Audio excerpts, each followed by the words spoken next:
શિયાળામાં આપણે ઘણી અલગ અલગ જાતના શાક બનાવતા હોઈએ છીએ. એમાંનું એક આપણે એવું લીલી હળદરનું શાક બનાવીશું, જે શિયાળામાં ખૂબ જ સારી એવી આવતી હોય છે. તો આજે આપણે બહુ સરસ એવું એકદમ ટેસ્ટી એવું લીલી હળદરનું શાક બનાવીશું. આસાનીથી બની જાય તેવું છે, તો વિડીયોને જરૂરથી એન્ડ સુધી જોતા રહેજો. તમારું સ્વાગત છે મારી ચેનલમાં અને આપ સૌને મારા જય શ્રી કૃષ્ણ. તો ચાલો શરૂ કરીએ આજની આ રેસીપી. તો સૌથી પહેલાં આપણે લીલી હળદરને લઈ લેશું. તો તમે જોઈ શકો છો કે મેં આ રીતની હળદર લીધેલી છે. તેને આપણે ધોઈ લેશું સૌથી પહેલાં, અને ત્યારબાદ આ રીતે તેની ઉપરની છાલ કાઢી લેવાની છે.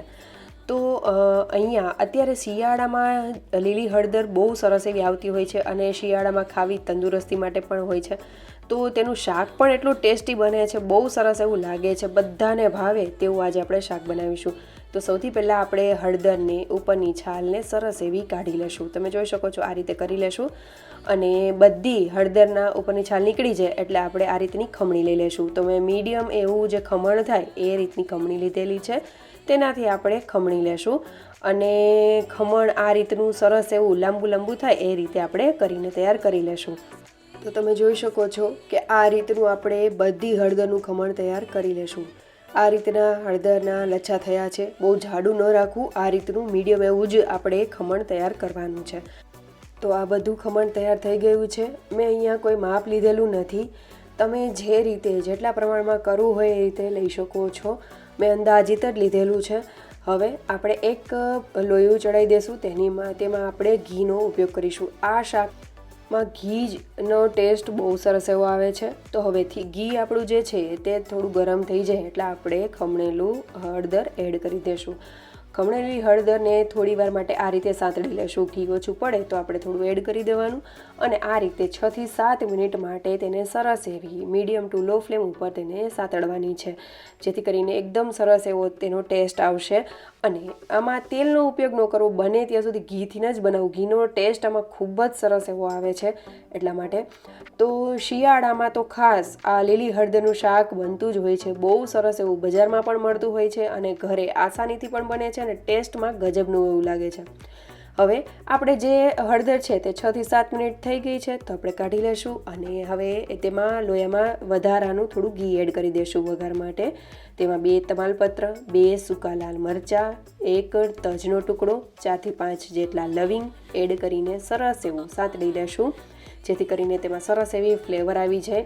અહીંયા તમે જોઈ શકો છો કે જ્યારે આ સ્ટીલનું વાસણ છે તો તેમાં નીચે ચોંટી ગયું છે. તો ઇનકેસ તમે જો નોનસ્ટિક પેનનો યુઝ કરતા હોય તો તમારા આવો પ્રશ્ન નહીં આવે, અને તમને એવું લાગતું હોય કે નીચે બેસી ગયું છે તો બળી ગયેલા જેવી સ્મેલ આવશે, તો એવું કશું થતું નથી. લો ફ્લેમ ઉપર કરીશું એટલે કંઈ જ પ્રોબ્લેમ નહીં થાય.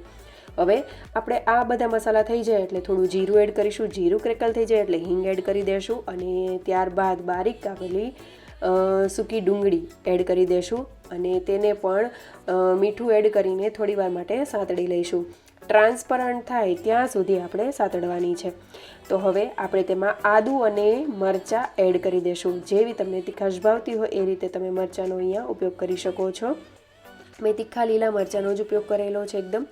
હવે આપણે એ થોડુંક સતળાઈ જાય ત્યારબાદ લીલી ડુંગળી અને લીલું લસણ કાપેલું જે છે તે એડ કરી દઈશું. બારીક એવું કાપી લેવું એટલે સરસ એવું થઈ જશે. હવે આપણે તેને સરસ એવું મિક્સ કરી લેશું. તમે જોઈ શકો છો એકદમ સરસ એવું લીલી ડુંગળી અને સૂકી ડુંગળી બંને એડ કરશો ને તો બેયની ટેસ્ટ થોડો ચેન્જ હોય છે, એટલે સરસ એવો ટેસ્ટ આવશે. તો જરૂરથી આ રીતે કરજો. હવે આપણે જે બેઝિક મસાલા છે તે એડ કરી દઈશું. ધાણા જીરા પાવડર, લાલ મરચું પાવડર, અને મેં થોડું કાશ્મીરી લાલ મરચું પણ એડ કરેલું છે. કલર બહુ સરસ એવો આવશે. હળદરની કંઈ જરૂર નથી, કારણ કે આપણે હળદરનો કલર જ એટલો આવે છે. હવે તેમાં થોડો એવો અત્યારે મેં ગરમ મસાલો એડ કરેલો છે, અને બધી વસ્તુને સરસ એવું સતળાઈ જાય એટલે આપણે લાસ્ટમાં ટમેટાં એડ કરી દઈશું. તો બારીક કાપેલા ટમેટાં એડ કરીશું. અહીંયા તમે ટમેટાની પ્યુરી જો એડ કરવી હોય તો પણ કરી શકો છો. ઘણા લોકો આ જે વઘાર છે તે અલગ રીતે પણ કરતા હોય છે. તો તમે એ રીતે એમાં આ રીતે બધું હળદરમાં જ એડ કરવાનું હોય છે, આ રીતે અલગથી વઘાર નથી કરતા હોતા. તો તમારે એ રીતે કરવું હોય તો પણ કરી શકો છો, પણ આ રીતે જે કરીએ તેમાં વઘાર જે બેસે છે બધા મસાલાનો તે બહુ સરસ એવો આવે છે. હવે આપણે બધી વસ્તુને ટમેટાં જે છે તે સરસ એવા ગળી જાય અને તેલ છૂટું પડવા લાગે ત્યાં સુધી આપણે કરી લેશું. તો સરસ એવા મેં મેશ પણ કરી લીધેલા છે. હવે તેલ સરસ એવું એટલે મતલબ ઘી છૂટું પડી ગયું છે, આપણે ઘી જ એડ કરેલું છે એટલે. તો ત્યારબાદ આપણે તેમાં બાફેલા વટાણા એડ કરી દઈશું અને બધી વસ્તુને સરસ એવી મિક્સ કરી લેશું. અને તેમાં આપણે જે હળદર સાંતળીને રાખેલી હતી તે હવે એડ કરી દઈશું. તો હળદર જ્યારે આપણે સાતળતા હતા ત્યારે પણ થોડું ઘી છે, અત્યારે પણ જે આપણે વઘારમાં એડ કરેલું છે એ પણ ઘી છે. એટલે અત્યારે તમને નહીં દેખાય, પણ જ્યારે થોડી વાર માટે ચડશે ત્યારે બહુ સાઈડમાંથી સરસ એવું ઘી છૂટું પડવા લાગશે. હવે આપણે બધી વસ્તુને સરસ રીતે આ રીતે મિક્સ કરી લેશું. અને આ બધું હળદરને બધું એડ કર્યા પછી પણ આપણે થોડી વાર માટે લો ટુ મીડિયમ ફ્લેમ ઉપર એમનેમ જ તેને સતડાવા દેવાનું છે. બધું વસ્તુ મિક્સ કરીને તરત જ આપણે નહીં ઉતારી લઈએ. હવે થોડો ગરમ મસાલા પાવડર અને સ્વાદ પ્રમાણે મીઠું ચેક કરીને એડ કરી દઈશું અને બધી વસ્તુને આ રીતે શાકને થોડું ફેલાવીને લો ફ્લેમ ઉપર ચડવા દઈશું. એટલે બધા મસાલા જે છે તે સરસ એવા ભળી જશે અને સરસ એવું આપણું શાક તૈયાર થતું જશે. હવે આપણે તેમાં કસૂરી મેથી હાથની મદદથી મસળીને એડ કરીશું. તેની ફ્લેવર ખૂબ જ સરસ આવે છે. એટલે આ રીતે એડ કરી દઈશું અને મિક્સ કરી લેશું. તો તમે જોઈ શકો છો જેમ જેમ શાક ચડતું જાય છે મસાલા એટલા જ સરસ એવા તેમાંથી સુગંધ પણ આવતી જાય છે અને સાઈડમાંથી ઘી પણ છૂટું પડતું જાય છે.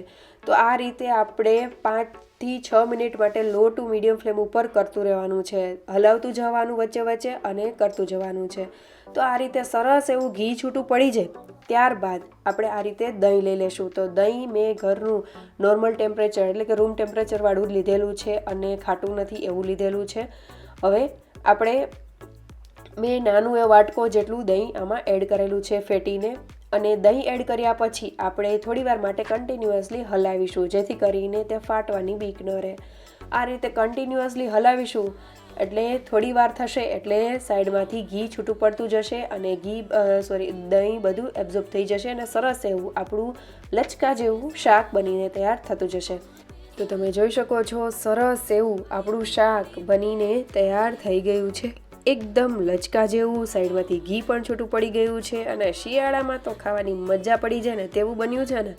તો કમેન્ટ જરૂરથી કરજો કે તમે આ રીતે શાક બનાવો છો કે નહીં અને તમે કઈ રીતે બનાવો છો એ પણ મને કહેજો. તો મને પણ ખ્યાલ આવે અને બીજા લોકોને પણ ખ્યાલ આવે અને આ શિયાળાની કડકડતી ઠંડીમાં ખાવાની ખૂબ જ મજા પડે ને તેવું બન્યું છે આ શાક. તો આ શાકને તમે રોટલા સાથે એન્જોય એક વખત જરૂરથી કરજો. આપણે હવે જે શાક છે તે બની ગયું છે તો ઉપરથી ધાણાભાજી સ્પ્રિંકલ કરીને તેને આપણે સર્વ કરી લેશું. સાથે ગરમા ગરમ બાજરાનો રોટલો ઘી સાથે અને દહીં, ડુંગળી, સલાડ અને ગોળ સાથે ખાવાની ખૂબ જ મજા પડી જાય ને તેવું આ ભાણું લાગે છે. તો તમે ક્યારેય પણ ન બનાવ્યું હોય તો જરૂરથી બનાવજો. બહારનું પણ ભૂલી જાઓ ને એટલું ટેસ્ટી ઘરે બને છે. તો જરૂરથી મારી આ રેસીપી ટ્રાય કરજો.